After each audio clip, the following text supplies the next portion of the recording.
guys আজি দিনটো মোৰ কাৰণে অতিকৈ স্পেচিয়েল কাৰণ আজি 15 জানুৱাৰী আৰু আজি আমাৰ হিমু মামাই প্ৰদান কৰা ডক্টৰ বাণীকান্ত কাকতি এৱাৰ্ড মই ল'বলৈ গৈ আছোঁ অৰ্থাৎ স্কুটি নহয় ৰঙা স্কুটি বলক স্কুটিখন লৈ আনোগৈ এয়া বাছৰ কাৰণে ৱেইট কৰি আছোঁ এয়া মোৰ মাক মই কৈ আছোঁ যে বাছ কেতিয়া আহিব মায়ে কৈছে ৰচোন অকণ ধৈৰ্য নাই নেকি ধৈৰ্যৰ ফল সদায় মিঠা আজি বাছখনে অকণ লেটো কৰিছে যিহেতু আজি স্কুল কলেজ বন্ধ ফাইনেলি বাছত উঠিলোঁ দেই এতিয়াতো মোৰ আৰু এক্সাইটমেণ্ট লেভেল বাঢ়ি হৈছে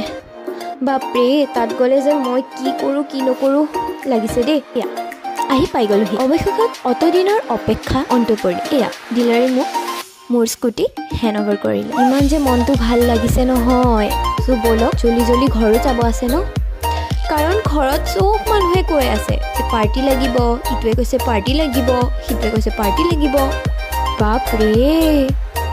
মায়ে একদম বজাৰ পাতি কৰাই নাই একো বজাৰ পাতিও কৰিব আছে বলক যাওঁ ঘৰ পালোহি আৰু স্কুটি আহিছে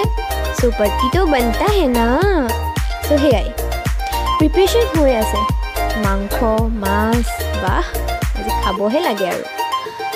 তো আজিলৈ সিমানেই গাইজ বহুত ধন্যবাদ আপোনালোকে যদি ইমানখিনিলৈকে চাইছে আৰু মোৰ আপকামিং ভিডিঅ'ৰ কাৰণে প্লিজ চেনেলটো ছাবস্ক্ৰাইব কৰি দিব thank you bye take care